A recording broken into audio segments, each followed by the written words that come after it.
Ya Jabbaru ya Qahar, ya Jabbaru ya Qahar, ya Jabbaru ya Qahar. Siapapun yang hendak membentur NU pasti hancur. Hati-hati. Siapapun yang mau membentur NU pasti hancur.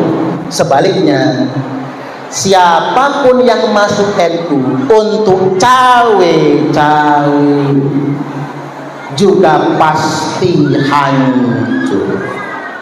Dan siapapun yang ngurus NU tidak ikhlas ngurus NU untuk kepentingan politik, ngurus NU untuk kepentingan cari duit, proyek, cawe-cawe menggunakan Nahdlatul Ulama, dia pasti hancur. Hati-hati.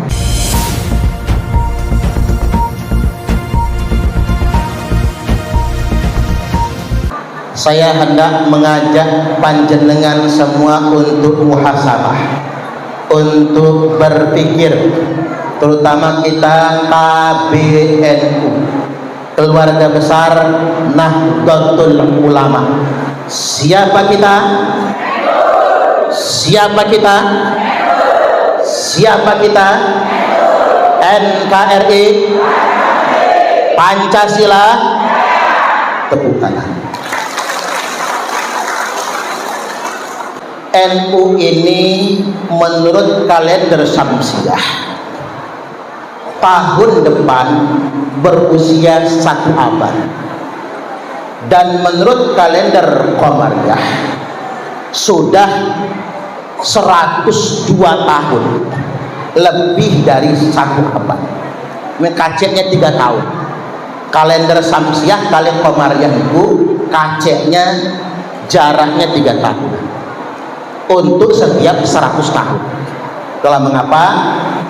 Untuk Qamariyah NU sudah 102, tapi untuk Syamsiah NU baru mau 1 abad. Artinya memang ini perenungan bagi kita semua. Innallaha yab'atsu li hadhil ummati ala ra'si kulli mi'ati sanatin may yujaddidu laha dinaha. Sesungguhnya Allah akan mengutus li hadhil ummah, untuk umat ini, lebih spesifiknya untuk Jamiah Nahdlatul Ulama ini, ala ra'si kulli mi'ati sanatin, untuk setiap pangkal 100 tahun, man yujaddidulaha dinaha, orang yang akan mengingatkan poro yai, mengingatkan poro nyai, mengingatkan warga Nahdiyin ini ada sesuatu yang harus diperbaiki. Ibarat air kelamaan menggenang tidak ngalir penyakit. Halo, ibarat air menggenang kelamaan maka dia banyak penyakitnya, maka mesti ditimba dulu, diperbaharui. Ini sudah takdir. Artinya dalam 1 abad Jamiah Nahdlatul Ulama di momentum 1447 Hijriah ini, monggo warga-warga Nahdiyin sedoyo introspeksi, muhasabah, kira-kira apa yang harus kita perbaiki. Kita diingatkan dengan kisah yang luar biasa. Mbah Yai As'ad Samsul Arifin yang ditugasi Mbah Yai Khalil Bangkalan untuk mendatangi Romo Hadratus Syekh Kiai Haji Hasyim As'ari, membawa tongkat alias teken, sekaligus membacakan surat Toha ayat 17 sampai 23. Itu tidak sembarang teken. Teken di situ, tongkat di situ, simbol tongkat perjuangan Nabi Musa alaihi salam. Akhir tahun Mbah Yai As'ad datang lagi ke Mbah Hasyim As'ari bawa tasbih. Yang tasbih itu disertai dengan kalimat ya Qaharu, ya Jabbaru, ya Qahar, ya Jabbaru, ya Qahar, ya Jabbaru, ya Qahar. Maksudnya siapa? Siapapun yang melawan ulama, dia pasti hancur. Dan siapapun yang ngurus NU tidak ikhlas ngurus NU untuk kepentingan politik, ngurus NU untuk kepentingan cari duit, proyek, cawe-cawe menggunakan Nahdlatul Ulama, dia pasti hancur. Hati-hati. Halo, halo, ini kan warga Nahdien semua kan? Ini saya ingin ngajak kita semua introspeksi. Bagian yang pertama yang diberikan kepada Mbah Hasyim Asy'ari oleh Mbah Yai Khalil Bangkalan itu teken, tongkat Musa. Teken di situ adalah simbol tongkat Musa, simbol perjuangan. NU ini adalah tongkat Musa, perjuangan. Dan ingat, jangan sampai salah niat menjadikan NU seperti milik sendiri. Kita ini khidmat nang NU. Makanya Mbah Yai Hasyim Asy'ari berkata, siapapun yang khidmat dengan NU dianggap beliau santri beliau. Dan siapapun yang menjadi santri beliau maka didoakan wafatnya husnul khotimah. Allahumma amin, amin ya rabbal alamin. Saya hendak mengingatkan, belakangan ada yang mengatakan begini Pak, NU ini hanya milik ulama. Yang bukan ulama bukan pemilik NU. Saya terus terang saja takut dengan kalimat itu. Lalu kita mau tanya, ulama yang mana yang memiliki NU? Khawatirnya bahasa ini berbahaya. Bahasanya kayak benar, NU milik ulama. Tapi yang jadi masalah, yang bukan ulama tidak berhak memiliki NU. Ini masalah. Mau dikemanakan 150 juta jiwa lebih warga Nahdien, mau di kemana? Ujung-ujungnya karena menggunakan kata milik. Halo,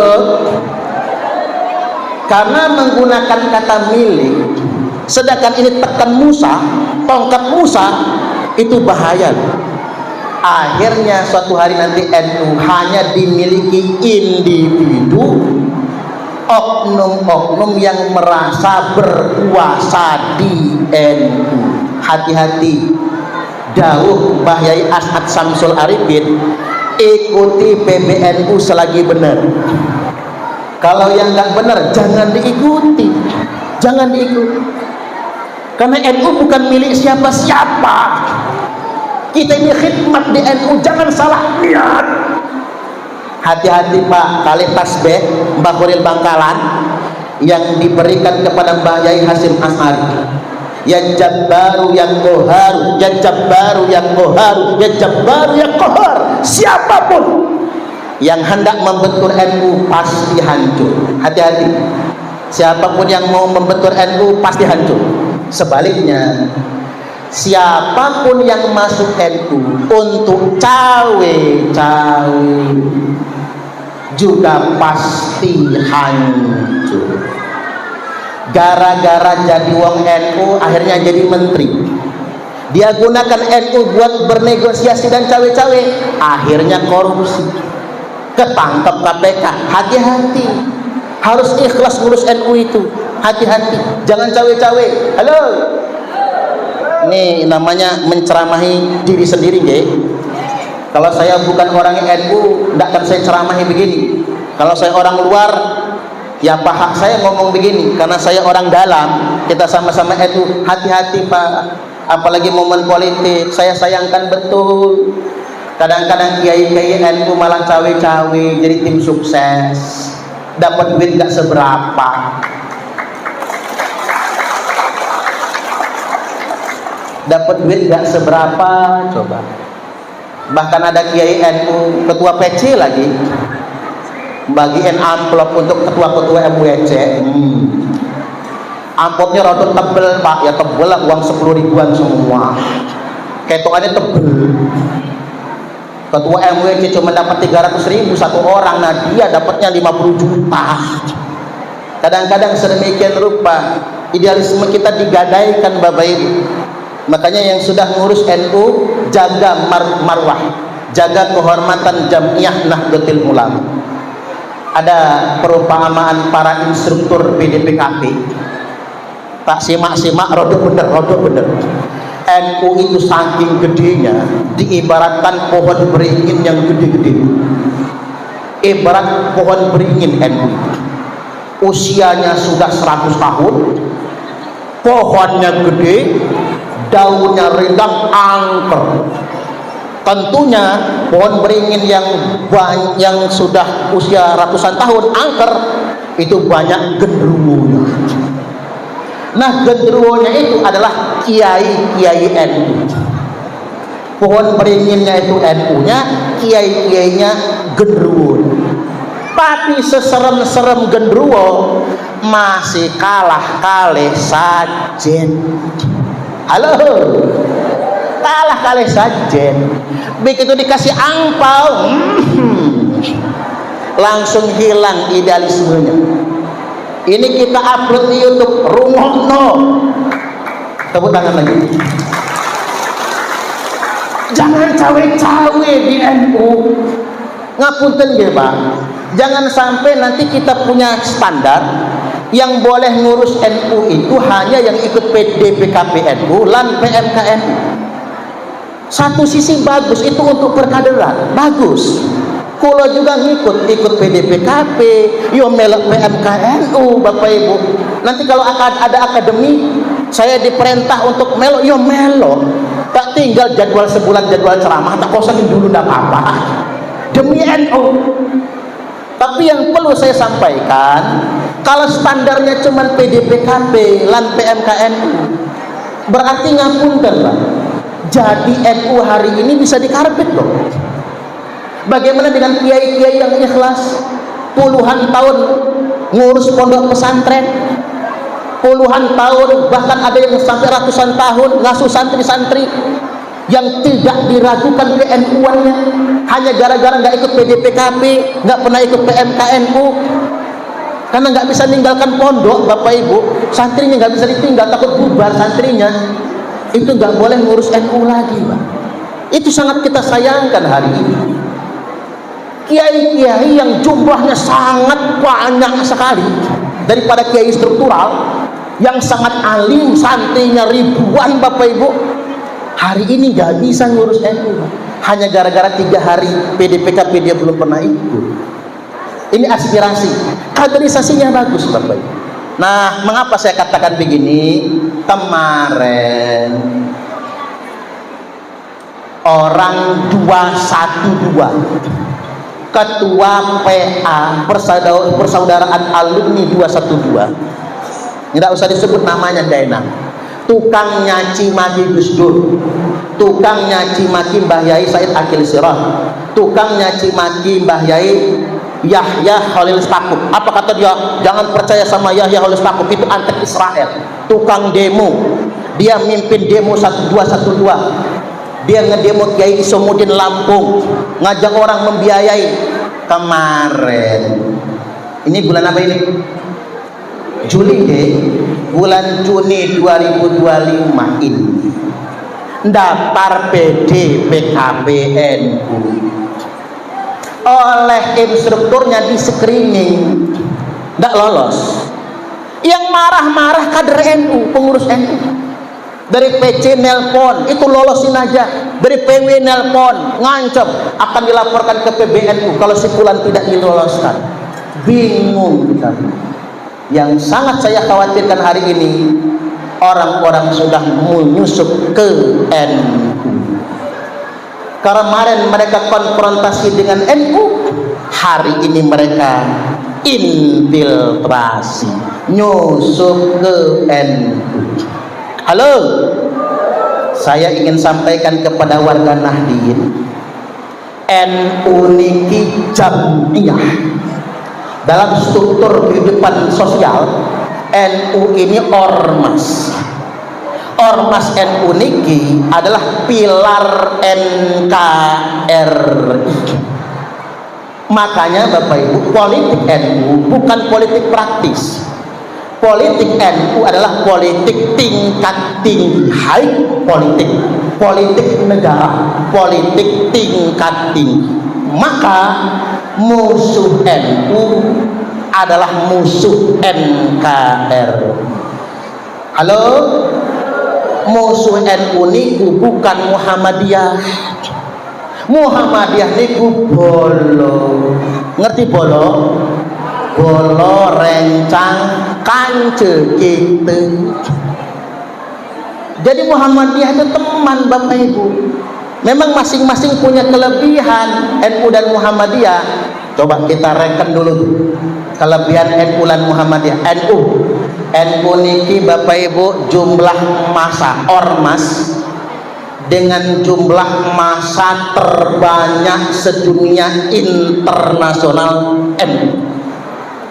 Saking banyaknya, sampai 150 juta sampai 180 juta warga negara Indonesia ini adalah masyarakat yang terafiliasi dengan Jamiah Nahdlatul Ulama. Pesantren NU itu tercatat kurang lebih ada 30.000 pondok pesantren. Jumlah lembaga pendidikan terbanyak sedunia internasional. Dan NU mempertahankan tradisi ngaji kitab salaf, ngaji kitab klasik. Ngapunten, satu-satunya yang mempertahankan kajian kitab klasik adalah pesantren Nahdlatul Ulama. Tepuk tangan. Ya, mimpi Sunan Ampel Bapak Ibu, bahwasanya Kanjeng Nabi bersabda, bangsa Indonesia, bangsa Nusantara inilah yang bisa menjaga ahli sunnah wal jamaah. Karena mengapa? Tradisi ngaji kitab. Ini kelebihan yang sungguh luar biasa. Bayangkan jumlah Banser itu kalau tidak salah 7 juta. Lebih banyak anggota Banser daripada warga Sumatera Selatan. Semakin banyaknya. Banser itu kalau mau diajak perang, berontak negara ini Pak, miring negara ini. Tapi selama masih ada NU, negara ini terjaga. Itulah hebatnya NU. Nah, sebaliknya Muhammadiyah itu tekawan kita. Muhammadiyah itu adalah organisasi Islam dengan jumlah amal usaha terbanyak sedunia internasional. Ngapunten, organisasi non Islam saja kalah sama Muhammadiyah. Muhammadiyah punya universitas, punya sekolah-sekolah, punya rumah sakit, panti asuhan, dan lain sebagainya. Dan kita saling melengkapi. Walikulli wijhatun huwa waliha fastabiqul khairat. Perbedaan antara NU dan Muhammadiyah bukan untuk saling menafikan, bukan untuk saling menegasikan, tapi berlomba-lomba dalam kebaikan. Mudah-mudahan kita semua bisa berlomba-lomba dalam kebaikan. Allahumma amin. Tapi musuh NU itu Bapak Ibu, semua musuh NKRI. HTI, mengapa musuh sama NU? Karena HTI ingin membubarkan NKRI, ganti khilafah, Khilafatul Muslimin, FPI. Coba, anggaran dasar, anggaran rumah tangga FPI ingin menegakkan khilafah. Jadi siapapun yang hendak merongrong NKRI, itulah musuh NU. Nah, biyen winginane mereka semua berkonfrontasi dengan NU. Sekarang mereka pelan-pelan menyusup ke NU lewat PD PKP NU.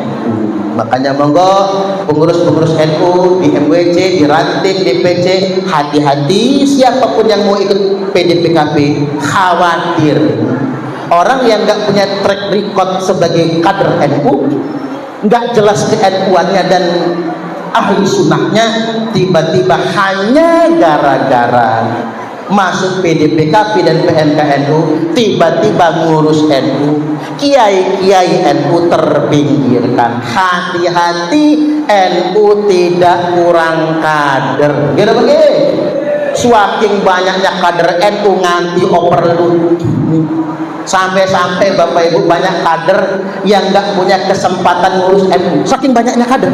Tapi ingat, menjadi NU, menjadi santri Mbah Hasyim Asy'ari tidak harus menjadi pengurus NU. Gitu begini.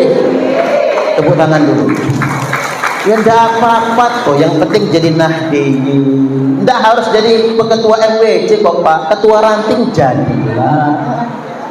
Enggak harus jadi ketua PC di MWC jadilah. Nanti ada pemilihan ketua muslimah, calon yang kalah bikin muslimat tandingan. Ini muslimat satu sama muslimat perjuangan misalnya, atau muslimat reformasi, ndak usah. Jadi kita yang ikhlas ngurus NU niki.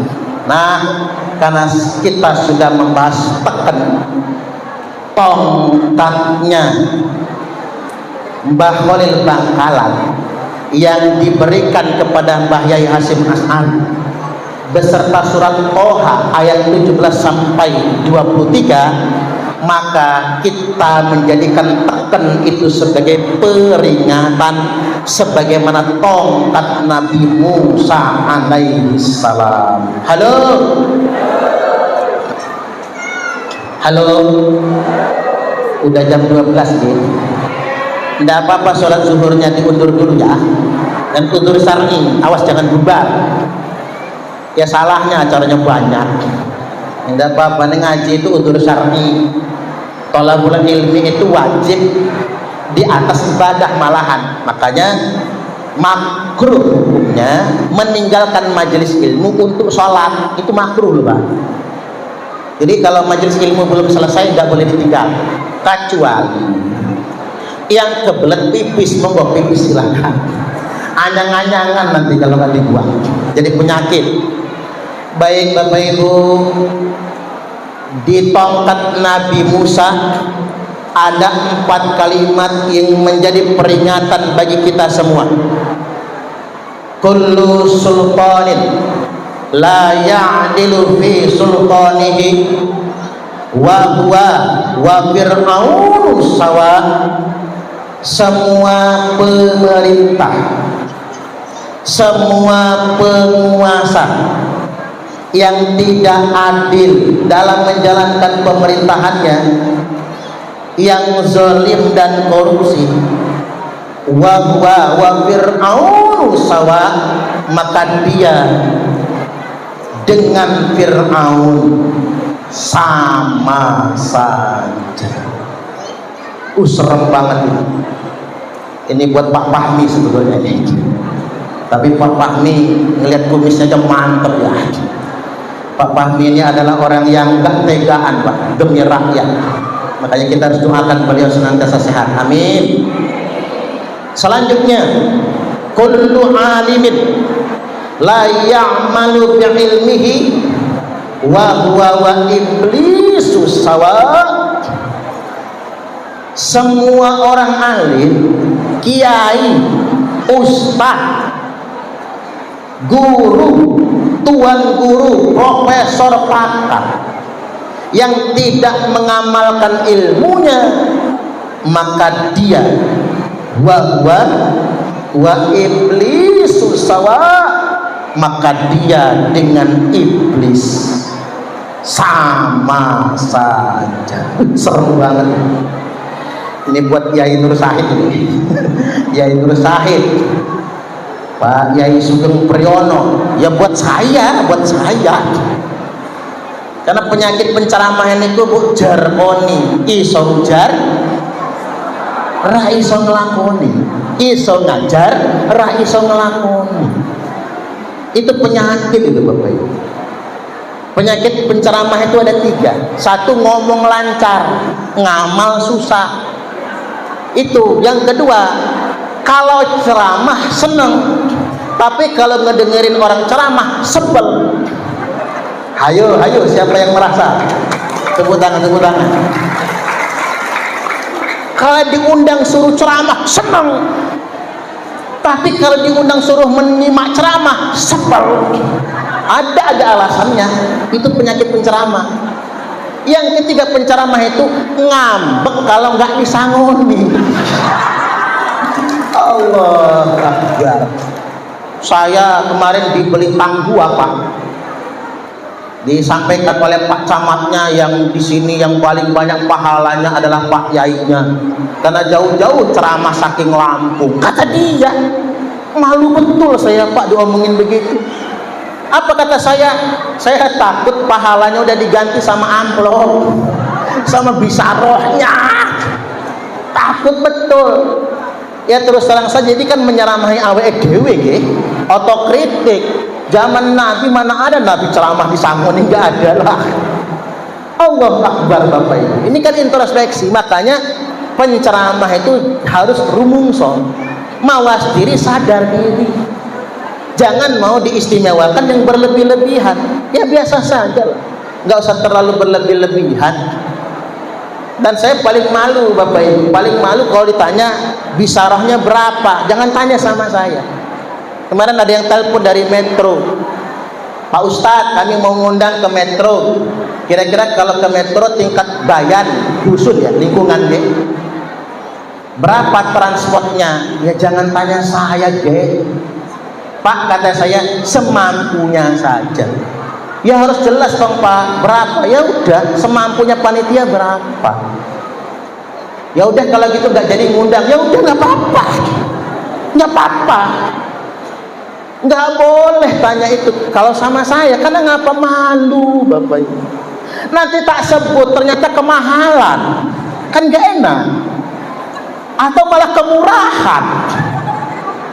Oh saya begitu pernah diundang Pak Yai, kira-kira berapa? Hampir tak sebut kira-kira segini, nggak jadi.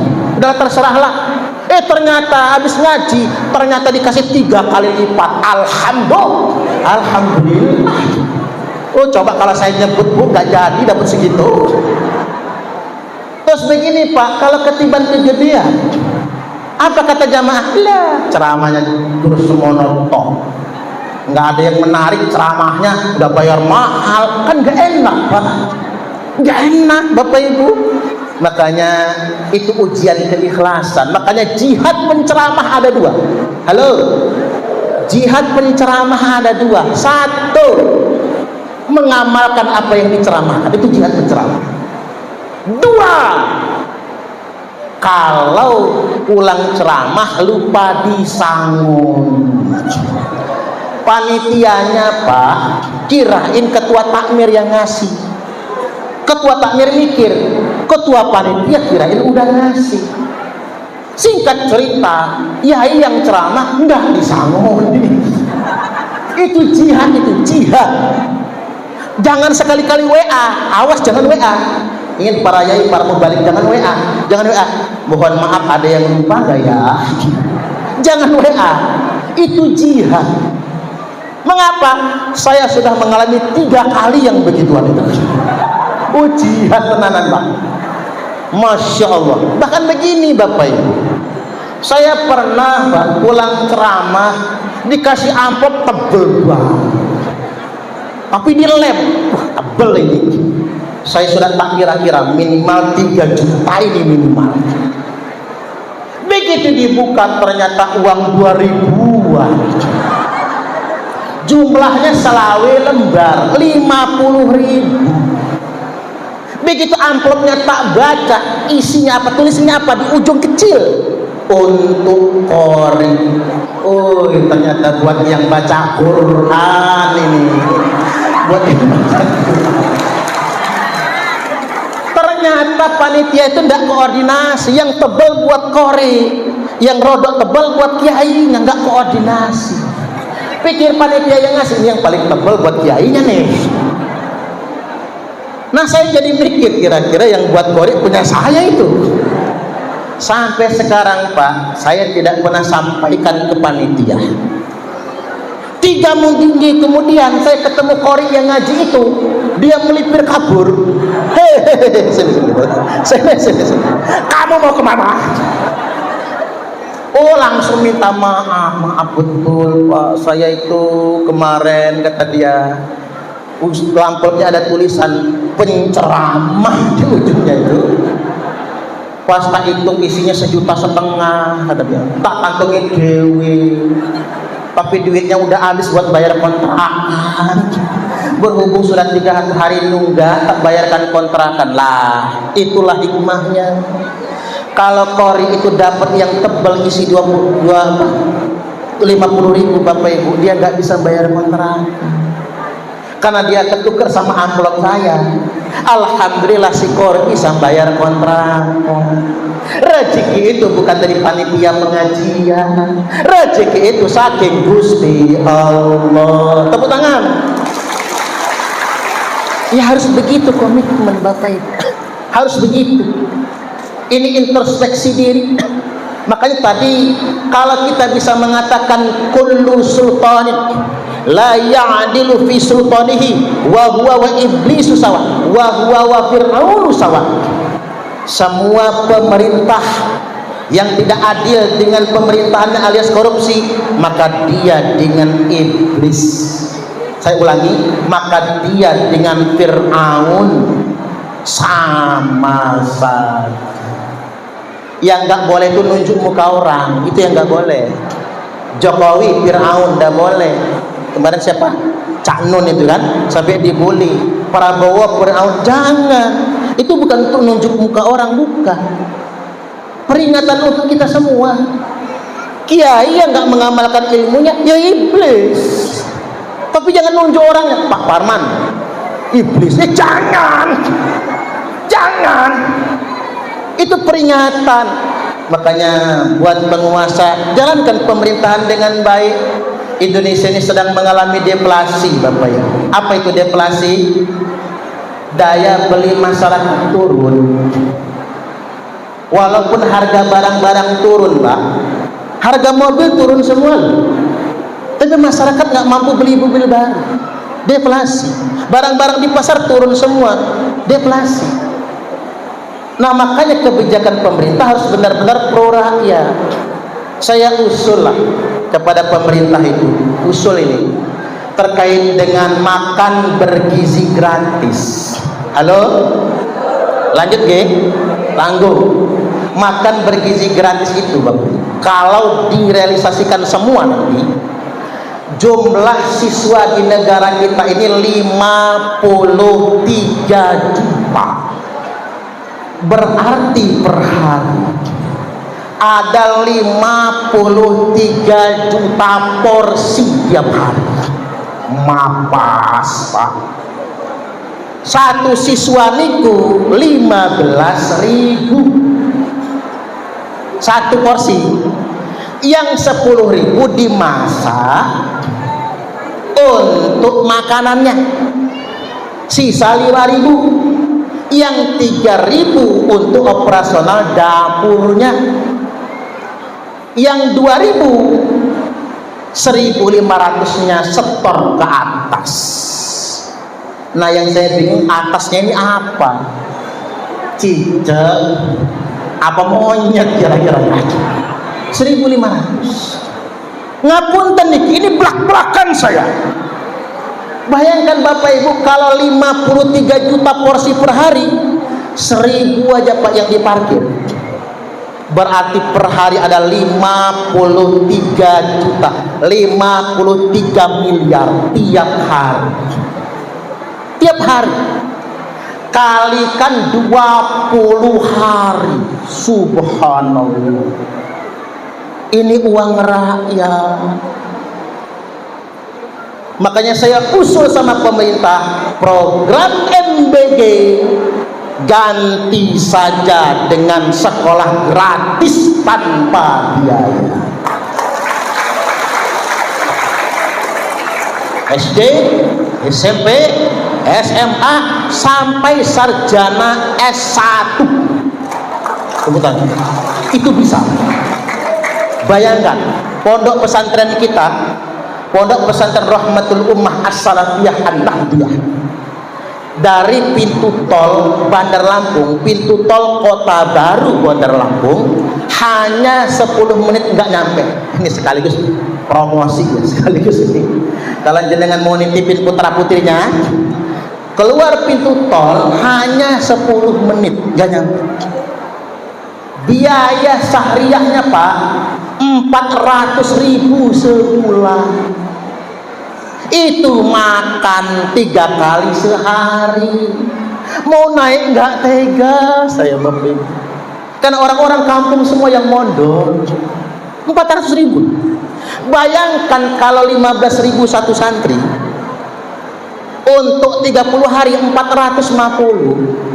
Kalau Pak Prabowo ngasih 450.000 satu santri per bulan, ya gratis dong santri Rahmatul Ummah itu. Bukan untuk sekali makan loh Pak, 3 kali makan, pagi, siang, sore. Coba lihat santri-santri saya, gemoy-gemoy, nggak ada yang kurus Pak. Tapi saya juga bingung, ngapa mereka itu gemuk-gemuk? Kan makan 3 kali sehari. Kalau lauk dibagi, kalau sayur dibagi, nasi kalau kurang nambah lagi. Saya nggak pernah membatasi nasi, habis masak lagi. Santri harus kenyang. Di samping makannya banyak santri itu Bapak Ibu, jajannya juga banyak ternyata. Rumangsa biaya mondoknya murah Pak. Akhirnya mereka tuh ngasih duit jajannya banyak sama santri. Ya sebetulnya ya tirakat juga ya. Ada kan pondok yang cuma 2 kali makan tirakat, tapi kita bisa Bapak Ibu 3 kali makan. Nah saya berhitung begini, kalau 400 triliun uang MBG dijadikan infrastruktur Pak, maka satu provinsi 10 triliun setahun. Maka tidak ada jalan rusak di negeri kita ini Bapak Ibu. Jalan tol tembus sampai Nanggu, Aceh, Darussalam. Tepuk tangan dulu. Betul. Saya ngitungnya begini, winginane nang Lampung geger gara-gara jalan rusak viral oleh mahasiswa yang di Australia. Dibully gubernur Lampung sejagat medsos. Gara-gara dibully, Presiden Jokowi kunjung ke Lampung ngasih bantuan bangun jalan 800 miliar. Nyengir Pak Gubernur. Apa kata Pak Gubernur? Nggak apa-apa saya dibully orang dicaci maki, yang penting 800 miliar. Hanya 800 miliar, Gubernur nyengir. Apatah lagi 10 triliun. Subhanallah. Saya yakin Bapak Ibu, kalau 10 triliun itu bisa membantu masyarakat Wahyuni Mandira dan di Pasena minimal untuk pembersihan inletnya dulu. Betul nggak? Betul kan? Minimal buat inlet. Karena masalah tambak ini setelah tidak dikelola perusahaan Bapak Ibu, terlalu besar dananya untuk membersihkan inlet itu Pak. Itu triliunan itu. Duit siapa yang mau dipakai triliunan itu Bapak Ibu? Maka dari itu visi pembangunan itu harus jelas.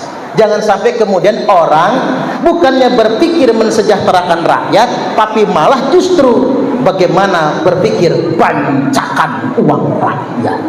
Ini peringatan. Oke, lanjut 2 lagi. Wa kullu ghaniyyin la yantafi'u bimalihi wa huwa waqaruna sawa. Semua orang kaya, nah ini buat yang sugih-sugih, yang hartanya tidak manfaat, maka dia sama Qarun sama saja. Ingat yang sugih-sugih, harta bukan untuk dipamerkan. Halo, cuman begini Bapak Ibu, saking kencengnya teriak sampai budek saya sebelah sini udah dengar lagi. Halo, begini Bapak Ibu, saya perhatikan orang Indonesia ini kaya-kaya, Tapi banyak orang kaya bermental miskin. Ya Pak ya. Rumah sudah gedor, lantai sudah keramik, tapi masih nerima PKH. Ini penyakit kita. Ini penyakit. Mental miskin. Saya ingin mengajak panjenengan sedulur, kita ini boleh secara ekonomi pas-pas, tapi mental tidak boleh miskin. Kita harus bermental kaya. Ciri orang yang bermental kaya, satu, tidak flexing. Tahu flexing? Tidak pamer. Ya nggak perlu pamer lah. Ini mah baru kondangan. 5 jari dipasangin cincin semua. Kalau ada, maaf loh kalau ada.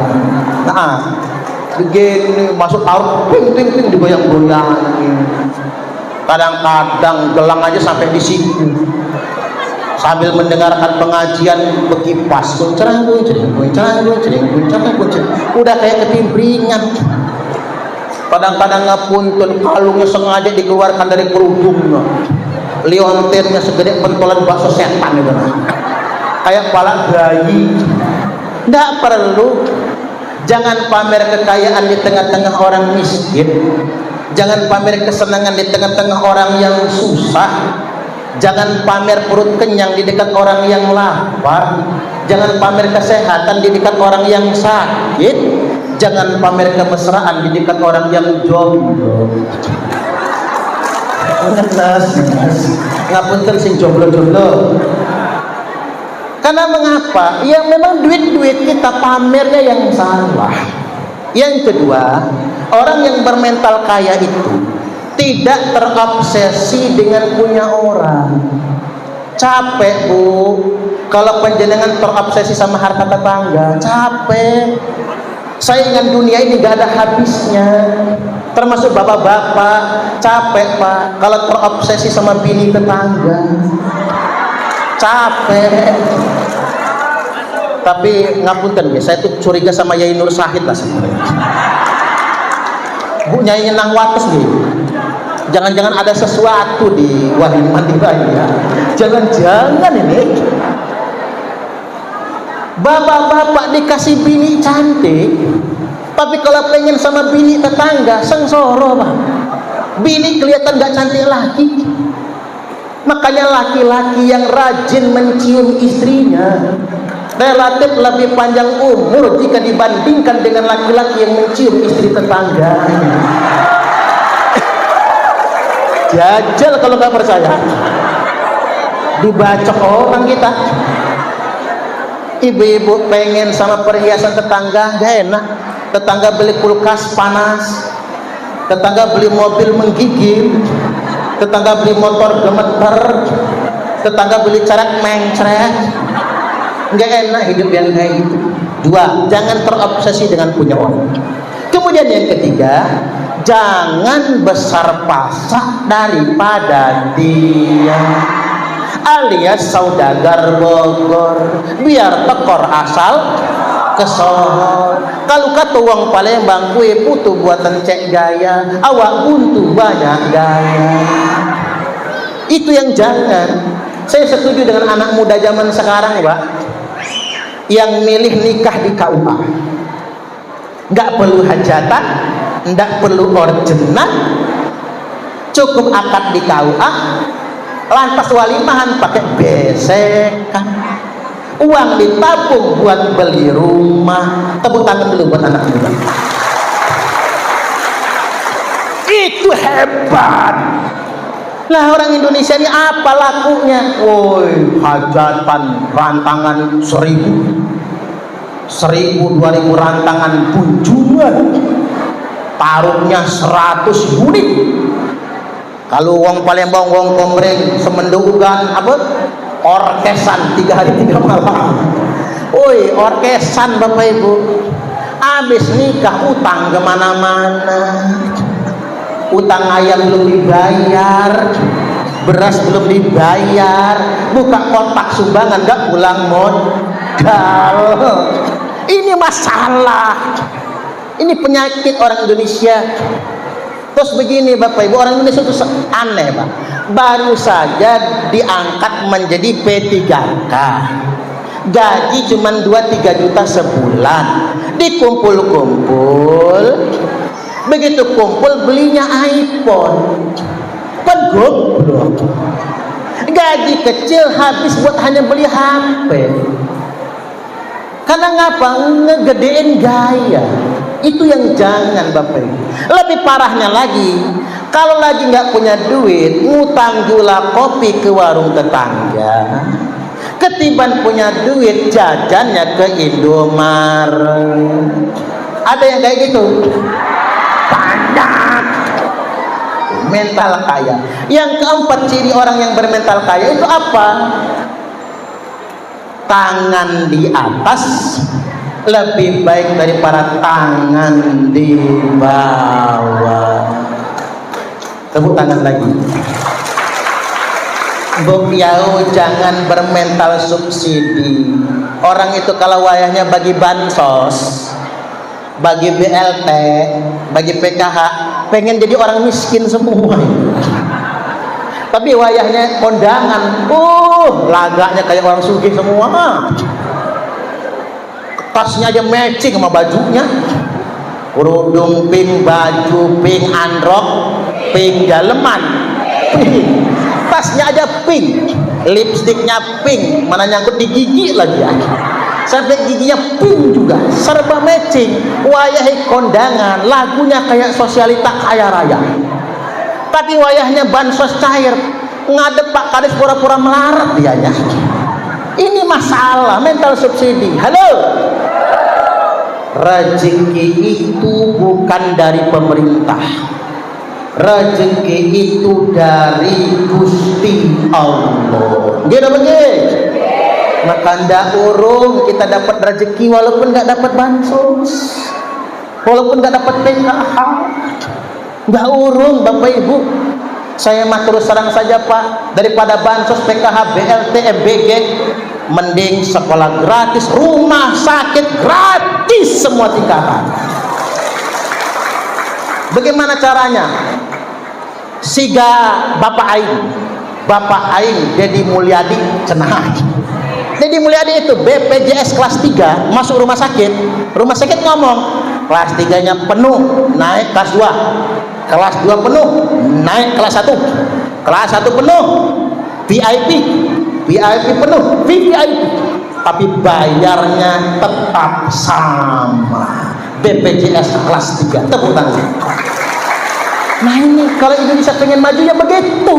Kalau Indonesia pengen maju, apalagi tadi benih sama pakan untuk petambak gratis semuanya. Amin. Mantep. Itu baru sejahtera rakyatnya. Oke. Maunya ya begitu, maunya. Terakhir yang keempat, wa kullu faqirin la yasbiru ala faqrihi wa huwa wal qalbu sawa.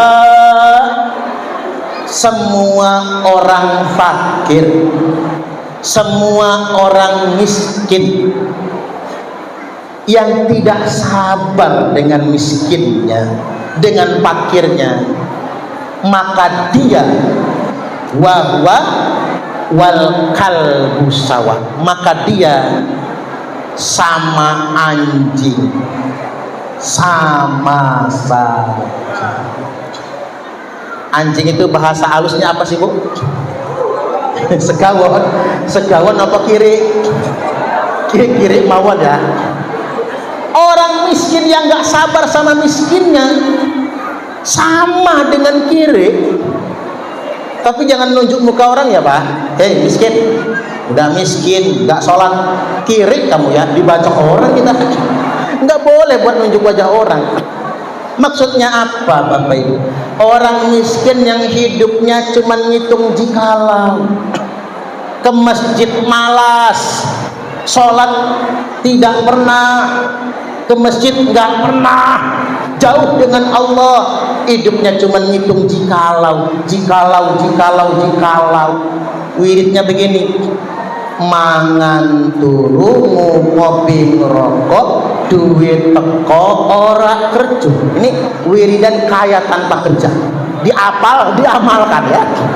Mangan turu ngopi ngerokok duit teko ora kerja, mangan turu ngopi ngerokok duit teko ora kerja, mangan turu ngopi ngerokok duit teko ora kerja, mangan turu ngopi ngerokok duit teko ora kerja, mangan turu ngopi ngerokok duit teko ora kerja, mangan turu ngopi ngerokok duit teko ora kerja, mangan turu ngopi ngerokok duit teko ora kerja. Kan itu orang gila. Apa yang saya maksudkan dengan mangan turu ngopi ngerokok duit teko ora kerja? Hidup hitung jikalau sekarang lagi musim judi online. Gara-gara main judi online hasil tambahnya habis. Akhirnya ditinggal istri. Ada di sini. Ada. Bahaya Bapak Ibu judi online itu. Karena begini, lebih baik makan singkong kenyataan daripada makan roti tapi mimpi. Boleh berharap burung yang terbang tinggi, tapi punai di tangan jangan dulu dilepas. Enggak ada rumusnya orang kaya dengan main judi itu, enggak ada. Rumus dari mana? Orang main judi kartu yang jelas-jelas kelihatan aja Pak. Ngapa orang main judi kartu enggak kaya-kaya? Karena kalaupun mereka menang, mereka menghabiskan uang buat nongkrong di situlah. Berhari-hari nggak kerja, nggak nyambut gawe, ya habis. Bapak-bapak main judi, di situ ngopi, bayar kopi mahal. Kalau kopi buat orang main judi mahal, beda sama kopi biasa. Betul? Kopi, makan mie mahal. Wayahnya di warung mie paling 10.000 makan mie instan.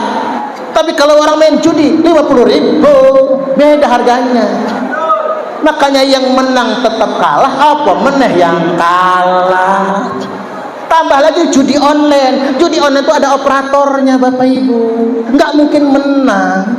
Ada operatornya. Ada 1-2 orang yang menang, memang dibikin menang. Tujuan apa? Buat mancing yang lain. Judi itu kalau pengen kaya, Pak ajarin jenengan kalau pengen kaya dari main judi. Judi itu jangan dimusuhi. Kalau judinya dimusuhi, kita pasti melarat. Tapi judinya dikawani, dikancani, jadiin temen, jadikan kance main judi itu. Apa maksudnya? Jadilah bandar. Kalau jadi bandar panjenengan sugih, rumah bisa bertingkat, mobilnya 4, istri pun 4. Kaya di dunia, di akhirat tinggal masuk neraka. Yang betul nopo-nopo.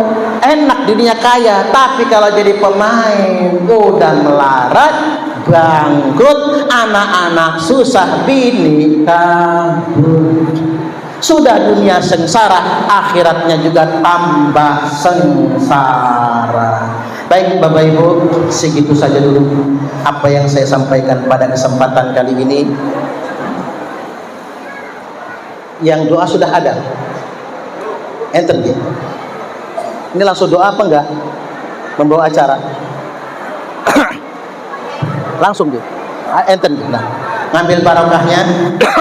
Yang doa yai kita saja dari sini. Itu saja dari saya Bapak Ibu.